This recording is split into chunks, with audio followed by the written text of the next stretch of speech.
Very excited about this next panel. It's always hard to go after lunch and to get everybody back into it, but this is really a blockbuster one. So 2030 and beyond, which is sooner than we all think, building for the next Ridgeline. So really excited to have Matt Glinski, AFWERX Program Manager and Air Force Special Warfare Operator, Dave Michelson, Autonomy Director at the DIU. I like that as a Buckeye. Chee Gansberger, a career Air Force JTAC. That's an F-18 pilot. I love my JTACs. And the software director of AFWERX.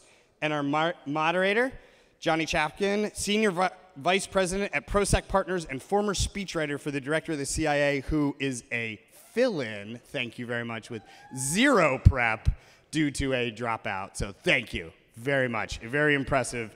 And with that, Johnny, take it away. No, I appreciate that. As I say, aim low, miss low. But we're going to try to do better today. And I love the T-shirts, giving real NBA playoff vibes for right now. But you know, we talked a lot about the need for innovation and preparing for the future of conflict, about giving the United States and its allies a key advantage.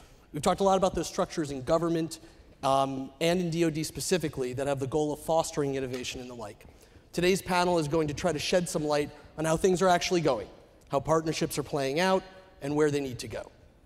So Dave, how are organizations like DIU and AFWERX working together, and where are the opportunities to improve coordination and cooperation? Yeah, thanks, Johnny. You know, that's a really good question. We should probably have a conversation about that. Yeah, as soon as we can. We can hook up sometime. We have a very close relationship with a lot of the defense innovation community, including AFWERX. I think, in particular for the autonomy portfolio, we have a very close one. In any time that we have the ability to share with each other, to work together, we capitalize on that. Whether it's establishing something formal in a memorandum of agreement or understanding, we absolutely do that. If it's cost sharing, we do that. A recent example was for small UAS. We wanted to launch 2 solicitations at DIU. We ended up only doing 1 because we found out AFWERX was about to do it. So we just said, hey, let's partner, let's do that together. And that way we're not sending out multiple bat signals to industry. And that way we can also work together to scale it a little bit better so that we're not just doing these small things here and there, but that we can really come together, share lessons learned, technical expertise, and then really widen the attack surface that we have to do that stuff together. The other thing that we're working on together very closely is the replicator initiative and effort. Now, Chee and I in particular have spent a lot of time together over the last few weeks in a lot of working groups, putting a lot of thought into what we need, what's still missing to achieve the vision and to help Indo-PACOM in particular with their critical needs. And I think we got a good path forward. And so, yeah, AFWERX, DIU, like we're hand in hand, very close relationship, and really excited to work with guys like Chee every day. Chee, how do you feel about that? Yeah, absolutely the same. There's a lot of collaboration. We've definitely seen as DIU scaled up, especially the DIU 3.0 corresponds also with AFWERX's 3.0. We're both growing. We're both getting into more market of DoD innovation than we previously were. AFWERX spent so much time just being like the cyber house. And I mean, most corporate folks here, that's what they think of when they think of AFWERX is the cyber portfolio, which is not trivial. It's the largest cyber portfolio in the federal government, but there's a lot more to AFWERX, especially like Prime, getting into autonomy, and we couldn't do any of it without collaborations with DIU, Naval X, all the other innovation organizations. Fantastic. So let's look to the real world. What have we learned from the conflict in Ukraine? What have we sort of implemented? What lessons have we implemented from that situation? Ukraine is it's a fun one to we have 40 more minutes, so I know. There's the real lessons learned are how rapidly TTP evolves when you have corporate. I shouldn't even say corporate. I should just say small business and rapidly innovating businesses that are motivated because they don't want to die. They're in a war footing. They're not worried about an ATO. They're not worried about a certificate of field. They're worried about the end of their life as they know it. So they've been innovating extremely fast. But what we've watched is in 2014 we sent special forces into Ukraine to start teaching them Western methodologies for warfighting. So they understand a lot of the way we fight, but they don't have the access to what we have from the DoD. Their relative GDP and spending, it's it doesn't scale the same. So as they started doing small UAVs, they were able to rapidly outsize their capability and their effects on a shoestring budget. And that was a lesson learned for a lot of folks in the Pentagon, and for a lot of folks like, DIU and AFWERX who've been beating this drum for years. It was validation for us.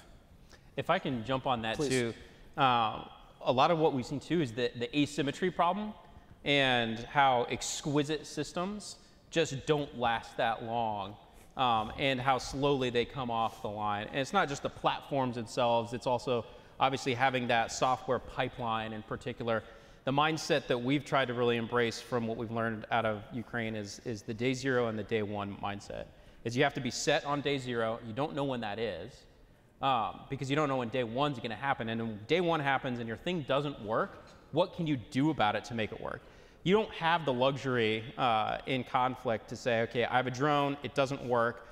It's probably because of the software. Obviously the mechanical pieces are gonna work, it can fly, but it's not going anywhere when I push the joystick or hit execute the mission.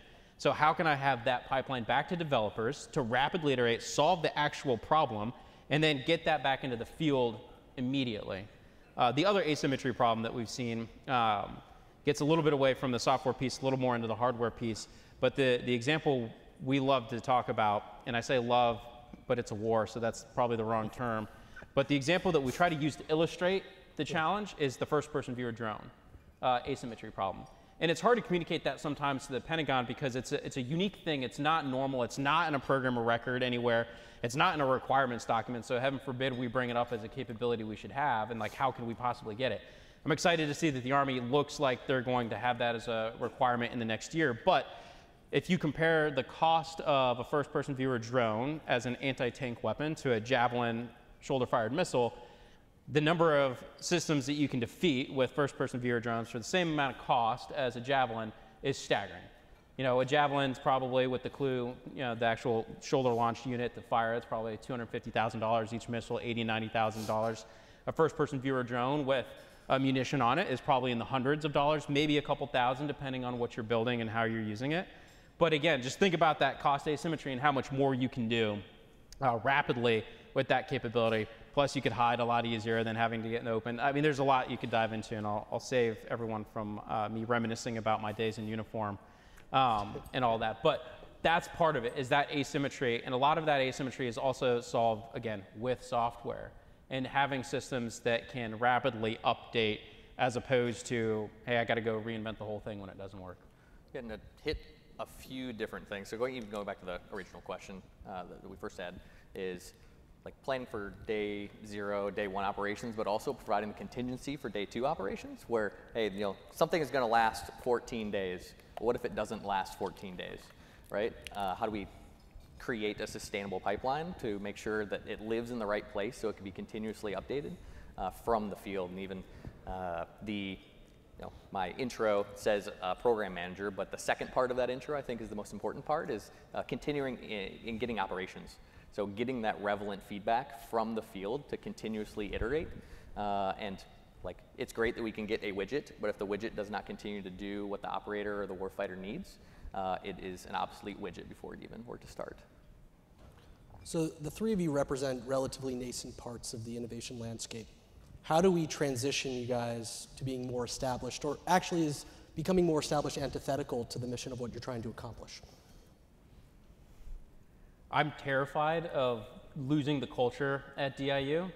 That's my personal perspective, but I think we've got such a great team, and the 3.0 mission for DIU to solve the toughest problems is really catalyzing it, really motivating, and I think a lot of folks are working around the clock to help with that, and that's part of, again, Replicator, other efforts that we've got going on. Again, looking at the things that are, I know the panel's titled 2030 and beyond, but we're thinking a lot sooner than that because we can't afford to wait. The enemy's not going to wait, so we can't afford to either. So I think 3.0 for DIU, as Chee kind of mentioned, we're really excited about it, and we see a lot of partners like AFWERX coming along hand in hand with us.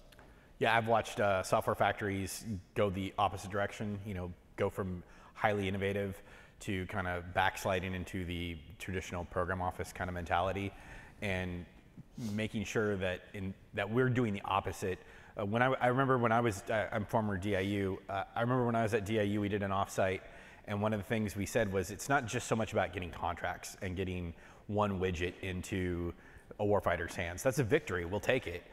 But it's the most important thing is innovating the department as a whole, or in our case, innovating the Air Force, so that the culture that he's talking about shouldn't just be at AFWERX. I shouldn't be worried about AFWERX backsliding into a more traditional program office culture. I should be, how am I making program offices more innovative? Because getting, especially software, and we're all software people here, getting software, innovative software to the warfighter is extremely difficult. Somebody asked me, summarize your #1 problem statement, and I was like, it's hard to get innovations at speed and scale to the entire force that have any sort of operational, tactical, or strategic level impact. It's great, I can do SIBRs or OTs and get that one little niche use case, but getting it at scale, there's a whole other process for that, and that process is designed around just making the last FIDEP 3 to 5% more efficient over the next 5 years. That's not really what we're trying to accomplish. Yeah, to add to that, like we want to be, my boss says this all the time and I love it, we want to be disruptors on the team. We don't want to be disruptors of the team, because if we're just coming in and telling everyone they're doing it wrong, they're just going to shut the doors and we aren't going to achieve anything. But if we can go in there and be like, hey, we want to work with you, it's going to be a lot more successful. And the other thing that we've done in our DIU 3.0 model is we're embedding people, no kidding, where the problem is. We've got people in Hawaii with Indo-PACOM in their offices every day. They live there, they work with them. We've got people in San Diego, PAC Fleet. We've got people in Germany that are with UCOM.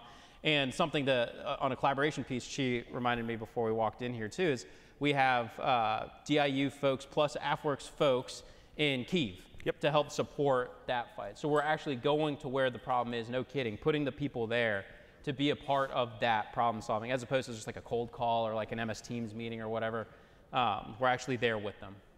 MS Teams meetings are by far the worst things that ever happened. Whoa. Okay, go. As an end user, as much as I absolutely love being glued to the screen, what I think that me as a operational end user, it's that integration and creating a symbiotic relationship between operational units as well as the innovation / contracting and acquisitions community, to start normalizing that relationship. Because like the thing that I run into the most is that's an acquisition thing or that's an innovation thing and we're an ops thing. It's like, well, like one doesn't come before the other. If we start to blend these relationships sooner and start taking the risk of taking your talent and putting it in places to advocate for your own organization, your own community, it drives real outcomes versus like going back to creating a widget which solved a requirement that someone wrote and no one told anyone else about, and that's since changed since it got to where it needed to go. That's the thing that I see the most impactful is AFWERX and DIU taking the ability for operational end user or service members and implanting them inside of what the DoD or the military as a whole doesn't exclusively view as a military organization, and taking and buying that risk. So you talked about culture. What are the sort of ways that you foster that culture in a hybrid world? I think that's identifying your key performers early on, because there are people that are just going to, the cream rises to the top, and identifying what that looks like, and creating a culture from the innovation space to say we welcome new people. It's not like this cyclical, self-licking ice cream cone environment to where it's like we just regurgitate the same people in and bring that fresh talent in, and identifying it and then putting them inside key roles within the organization post that. Like me, for example, let's say that I were to go to DIU, right? I still have all of my operational friends, right? And then I start to spread the message, and it's like the word of the Messiah, right? And I'm spreading the innovation code. As much as I hate the word innovation, it is like a term that we overuse, but the root of what we're trying to do is operational key effects to a customer to alleviate a need or a friction point for them. Yeah, for the autonomy portfolio in particular at DIU, we love to say, we love to meet them where they are. So whether that's meeting them physically where they are and being actually where the problem lies in the field, or in the water, like whatever it is, we meet them where they are. And the other part is just like we meet them where they are in their journey, whether in tech development or adoption in particular. And we bring that fierce empathy for the end user with us. Because that often in the bureaucracy of the Pentagon gets lost when you get closer and closer to the flagpole and you're higher and higher up in a program office. It's just difficult. There's so many requirements. And so we try to do those two things and meet them where they are and bring that empathy for the end user to help keep that culture. Now, Dave, you talked a little bit about Replicator. How does that fit into your efforts? And can you expand a little bit? And I know there'll be some different opinions on the stage as well. Yeah, I think one of the things I think about with Replicator in particular is what I brought up earlier, that day zero, day one mindset, is making sure that we're ready to go. And that means that, again, thinking about the end user, whether it's a Lance Corporal in the Marines or a lieutenant, platoon commander, whoever it is out there in the field, they have the thing they need, it works, they're trained on it, and it's ready to go. And that they also understand the steps that go into retrieving the data and how valuable the data are that come off of the robots that they've been fielded with, whatever it is. And so making sure that we have that mindset, I think that's a lot of what I think about with Replicator. But obviously Replicator's gotten tons of press, tons of news. I won't repeat any of those things. If there's questions on it, happy to take those. But I think for us, it's really saying, hey, we've identified a problem. We understand the world changes rapidly, and we can't wait to implement a requirement that was written 3, 5, 7 years ago now, because that's where we are in the bureaucratic paperwork journey to get that funded. And we've had a lot of great partnerships and tremendous support from across the government to do that. And we've broken down a lot of those timelines of taking, we've got from the combatant commands a problem that needs to be solved. There is no requirement for it now. But since August of last year, when Replicator was announced, we've already knocked down several of those barriers. We have those requirements written. We're moving out to acquire the systems, the software, the hardware, everything. And we're working, again, across the department for like the .mil PF. Sorry to get real DoD on everyone, but like things like that matter too, of like what's the doctrine, what's the organization, what's the training. And in our acquisitions as well, we've brought everyone from the spectrum from, again, like I mentioned, like the E5s, the young enlisted sailors that are going to operate the robot in the field are in the room with us when we're evaluating everything that we're gonna make an acquisition decision on.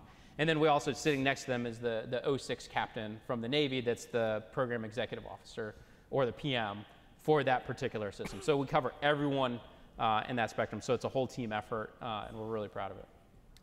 Yeah, I as somebody who was working a similar project to Replicator before Replicator came along, we were partnered with the folks in Indo-PACOM who were writing the ConOps that would grow up and become Replicator or be the foundation of Replicator.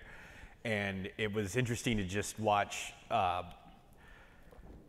this go from a handful of 05s and below working on a program to all of a sudden something that was at the DSD level, and really eye-opening to see how that changes the political landscape inside the Pentagon from me just talking to a few other people who look at me like I'm crazy to then honestly the Ukraine war was the first catalyst where as we, DIU and AFWorks had been pushing for small UAS for a long time.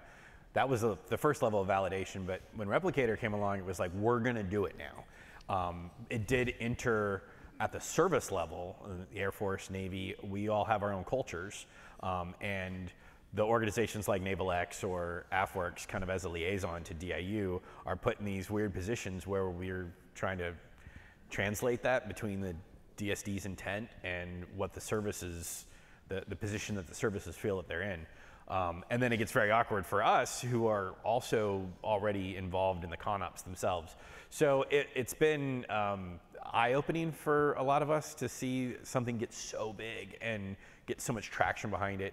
And it's been, if it wasn't for DIU, I think we wouldn't be anywhere near where we are right now. Those relationships and the validation they give us from the OSD level is critical. I mean, absolutely critical. So let's take a step back and let's tell a good news story. Sort of over the last decade, what progress has been made in harnessing innovation? And talk to some specific accomplishments. Often we hear the negative in the press, we hear the negative within the cubes. What are some of the positives taking a step back that you see?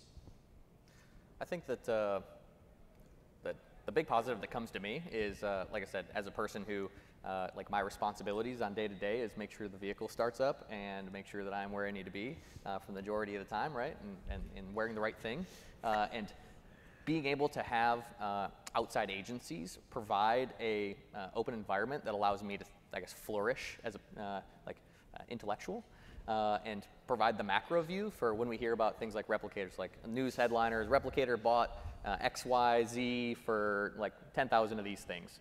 It's like we're reducing what replicator is, essentially, of identifying it and take from a macro view of, yes, the widget flies through the sky, but what are all the other back-end things that are going on from the software perspective, and providing the end user the capability through innovation resources and organizations to vector us and take the risk to get that real operational use case, so it doesn't turn into a mothballed thing that flies one time and nobody actually know what it did, but we spent a ton of money on it, and it was very successful in tests. It's like, cool, now let's actually use it. So I think that's from my ground level truth, biggest thing is open up the aperture for commanders within the DoD to normalize individuals leaving their command and provide resources back to the DoD at large in the service components. Go ahead. I was just going to say, from both my time at DIU and now at AFWorks, looking from the Air Force lens, but actually back at DIU, software modernization is, over the last 10 years, is night and day. When I left being an operator, moved up to headquarters to work on software projects, it was very traditional. It was, an Excel spreadsheet with 300 shell statements that would go out to industry, and the operator didn't get to see what it looked like until years later, and guess what? None of it ever worked. We would spend millions of dollars for things that may or may not make it through OT, but never ever left the wire. They would always sit on a shelf somewhere because it was easier to just use a pen and paper and do it the old-fashioned way. I watched that change and like the invention of the continuous ATO, and then those become policies and those become widespread, and the DoD really embracing that at the large scale. With a caveat of it's still, for the most part, a acquisitions-oriented military. I'm not talking innovation organizations, but the broader DoD is still kind of based on some old Cold War acquisition mentality. And so getting that software modernization, I think, is kind of a first step, but hopefully we're going to get, as we look at things like small drones, you don't buy a small drone like you buy an aircraft carrier. But there's a lot of program offices who, well, that's just the way we always did things around here. Getting that mentality to change, I really think the software modernization piece, and that really comes back on like 2016, 2017 DIU, just open the floodgates. I am very hopeful, and I see that as a success story that's going to transition into a lot of other places in the DoD. Yeah, a couple successes in the autonomy portfolio that I'm like super proud of. For our team for accomplishing is, one is the Lionfish program, which was a small class underwater uncrewed vehicle for mine countermeasures to help the naval explosive ordnance disposal community. I would much rather have a robot than have a diver go check out mines in the ocean. We had some other robots, but they'd kind of become outdated, and so we competed for this with the Navy as a solicitation in 2019, went through rapid prototyping, down selection, and now the Navy, as of last year, executed the first other transaction authority prototyping award to a FAR-based production award in the service's history. And it was $350 million to deliver 200 of these uncrewed vehicles, and they're delivering to the Naval EOD community this year. And like super excited to see that. And we're able to then take another step further and work with our artificial intelligence portfolio at DIU for the AMMO project, which is automated machine learning ops for mine countermeasures, so that we can harness the data like I talked about. When you have these rovers go out for hours and they collect all this data, what can you do with it to make the models better on the machine? And we've actually got that pipeline in place now, and the vendors from the commercial sector whose expertise are in machine learning operations across the spectrum, from the performance of the model to deployment to V&V, all of that. And we're really excited to see that. The other success that I like is that we worked with the Army's Robotic Combat Vehicle Office and kicked this off 2 years ago. They made, this PM was like a unicorn. He made a bold move at risk of his own reputation and career, in my opinion. And he said, we've got this thing. We need to make a robotic combat vehicle. No human seats. No one's going to be on it. It's a robot.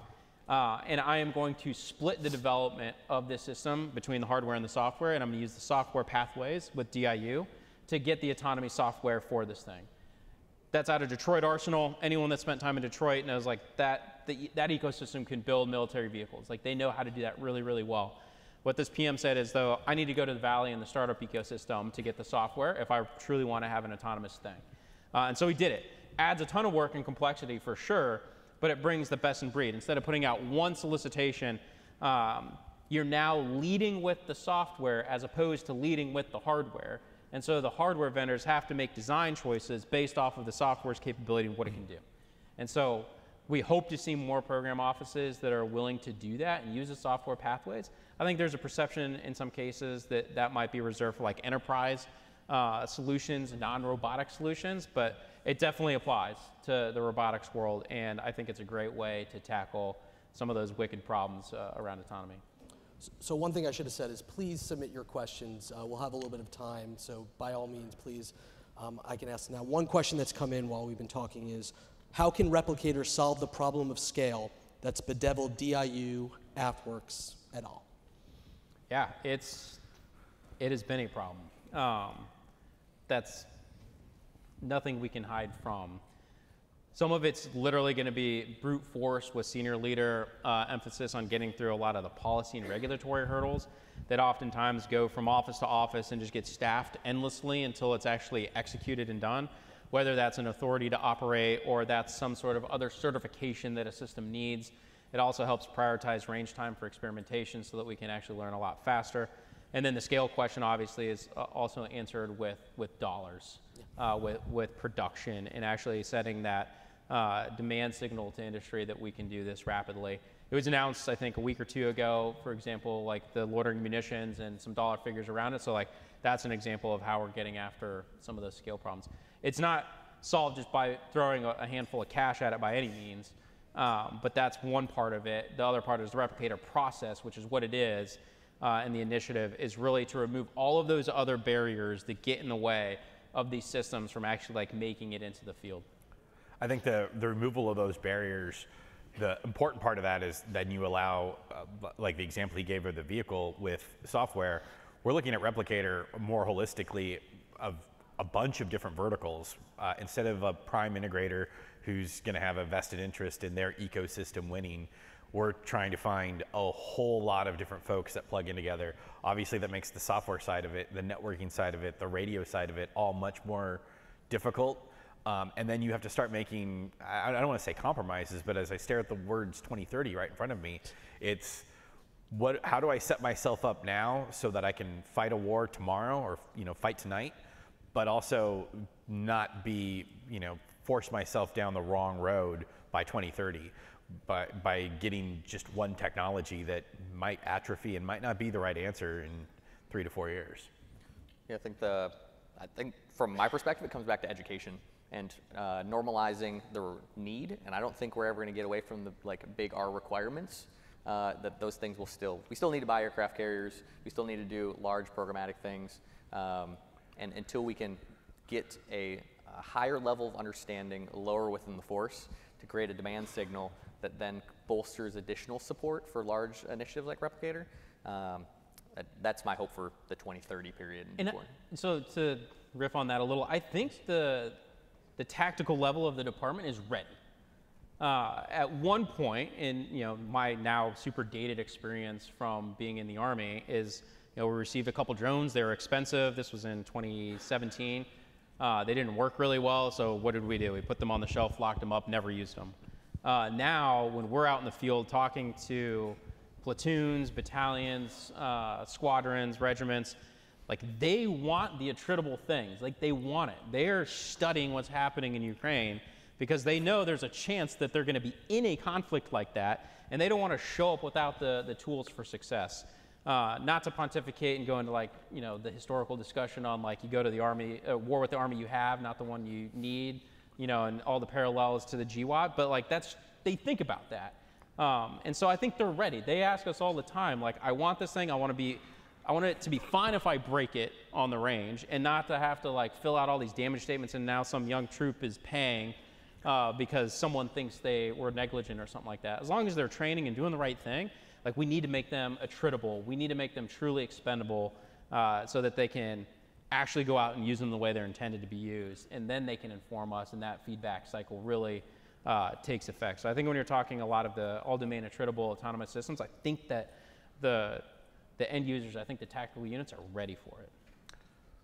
Yeah, I would just add on to that, the way industry can help and where we need to be driving them is to drive those costs down is the underlying technologies, the software, getting those license costs right now are killing us for certain bits of exquisite software. So we're constantly recompeting and we're constantly looking for new things. Hardware, obviously our hands are bound by where we're going to buy that hardware. So we pay a pretty premium, extra to get stuff from, non-covered countries. But as that market grows, those prices come down because as they get lower, then they become truly attritable and to the point where, operators can train on them.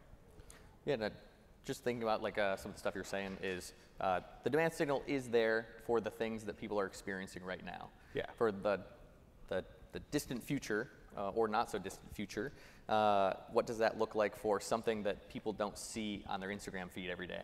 So how do we take the macro view and say, from a software perspective, have you considered this, or this? When we talk about joint networking of attritable systems, they can still be attritable, but how do they communicate to each other? And I can tell you, I can go to any unit that I know of and say, hey, when's the last time you've thought about the continuous ATO pipeline and delivering software to a drone? They're going to be like, yeah, no, next, please, thank you. So creating that type of information flow and establishing a firm baseline of like, this is how the internet works at the very baseline, and this is how we protect your information to create these systems that do what you say they do versus just FPV goggles, which is everyone's familiarizing themselves with. So we've talked about culture, we've talked about empowering your people.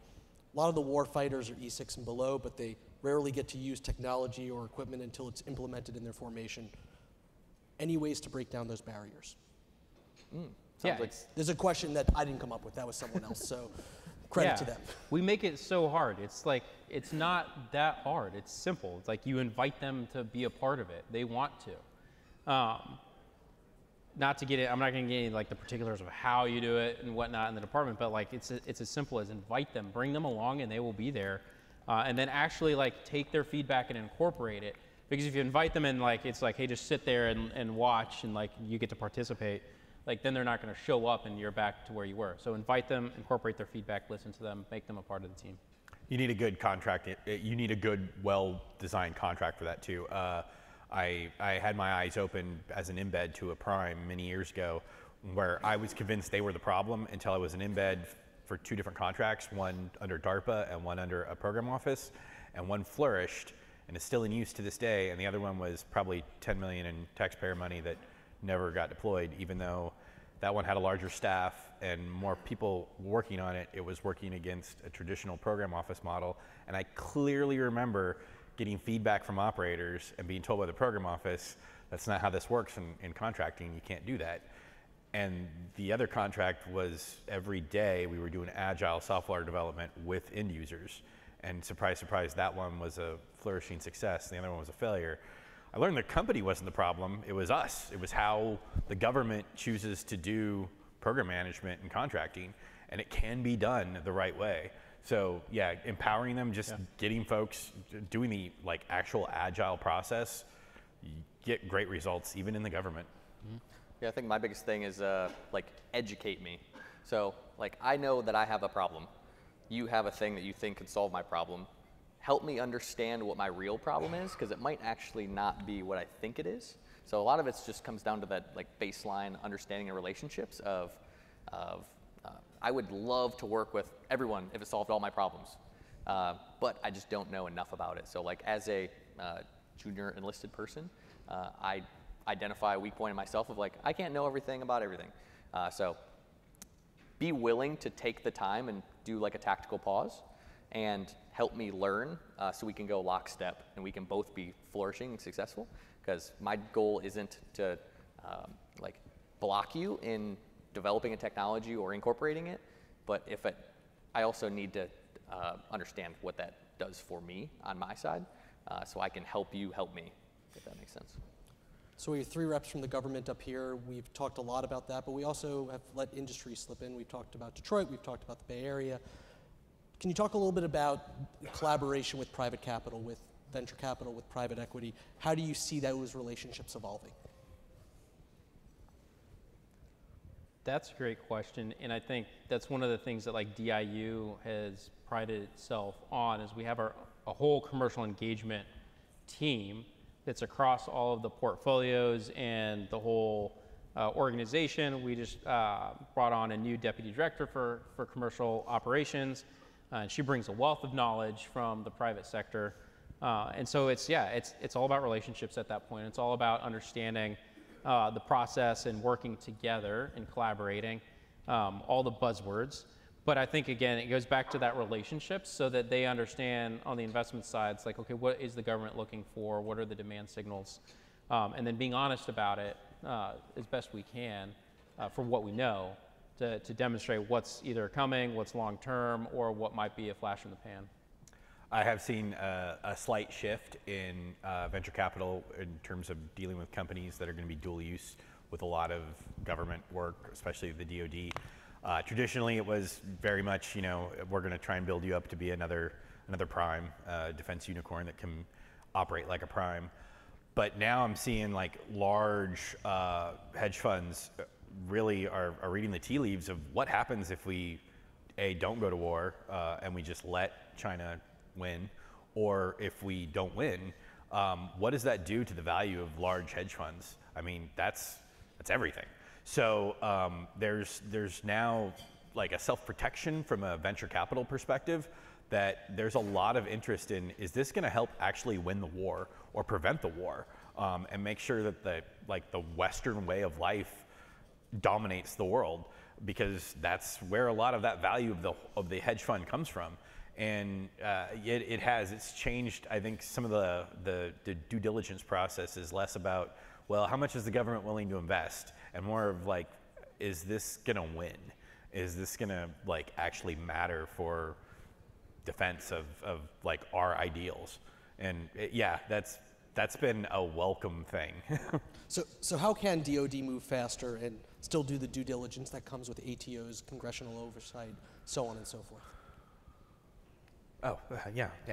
Right back at you.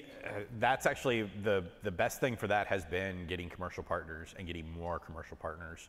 DoD obviously likes to go slow at everything, especially acquisitions. I think the average for a Cat 3 is like 7 years from first idea to something makes it out. Cat 1s and 2s are like up about 11 years. So whereas we've now seen software get down into the weeks and months. So how do we scale that type of process out to less expensive hardware and keep that up for software, especially the software factory model where I've got blue suiters or contractors working directly for the government that code. We can do ATOs real quick, but onboarding commercial partners is really where we're seeing a lot of value, and getting, the group out there, the 20 vendors that are here are perfect examples, bring a ton of value to the warfighter, bring a ton of value to us.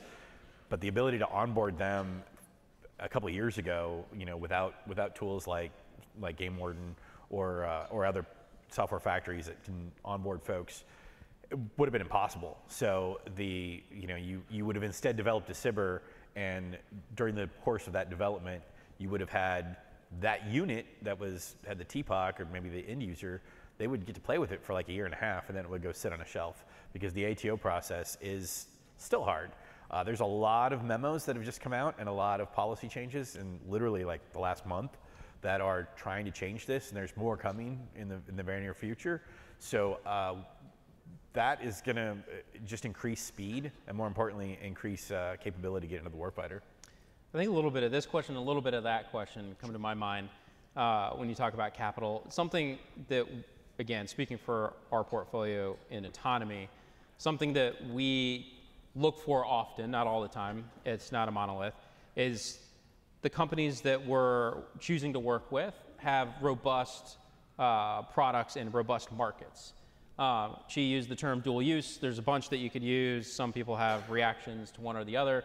But some of the partners that we work with, those that have a robust commercial market already or a really strong go-to-market path, we find that they end up being more successful in the longer run because they can survive what the DoD is, and that's a hard customer to work for. It's a really difficult organization to work with, especially if you're a startup. And so like that's just on the financial and kind of the market side that we see, and we love to hear what capital thinks of those companies when we're looking at them for different projects, going through our diligence process, so we can understand that, and so that we can also then communicate that to program offices that we're working with that don't necessarily come in with those robust relationships with capital, to understand, again, what does this actually mean?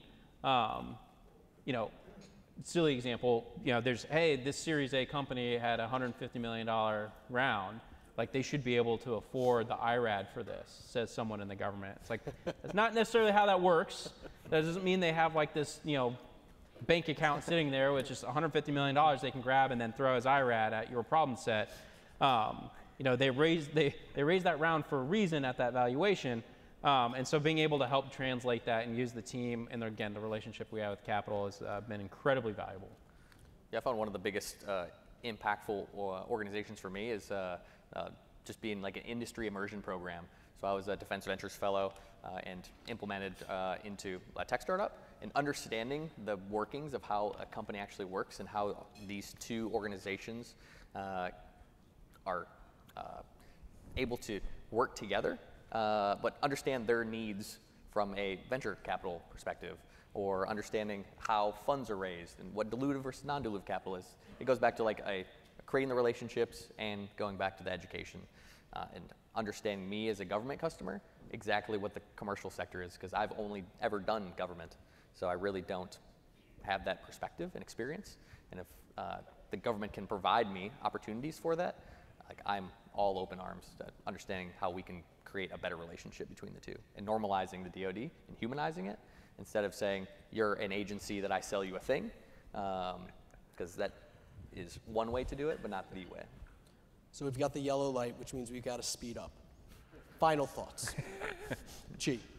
I'm normally a cynic, usually really cynical about anything getting done from the government.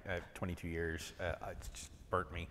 And yet I'm so hopeful for this because I have to be. It matters that much, but also I'm actually seeing things change. Like Replicator becoming something at that level is proof that that senior leadership is actually willing to make changes and willing to force us, the broad DoD, to embrace new technologies and new ways to move forward. So yeah, I'm hopeful. Do you share the same hope? I do, and I think the title 2030 and beyond, like, Replicator looks at a much closer time horizon, but if we get that right, then we get 2030 and beyond right.